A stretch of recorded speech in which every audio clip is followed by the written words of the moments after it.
मान परी आत्मिक विषय को आत्मिक भाव में बुझंतु आज्ञा। तो प्रभु से प्रभु कहले आत्मा ही जीवनदायक।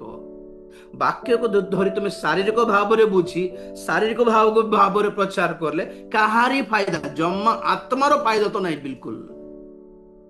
तुम आत्मारे गोटे परिवर्तन गोटे उद्दीपना गोटे मुक्ति भाव महसूस हेबनी मात्र जमा शारीरिक प्रचार सांसारिक प्रचार बाइबल शारीरिक आशीर्वाद सांसारिक आशीर्वाद आपण मानकर आत्मा को स्वर्ग को पहुंचाई पारिबो नहीं आज्ञा।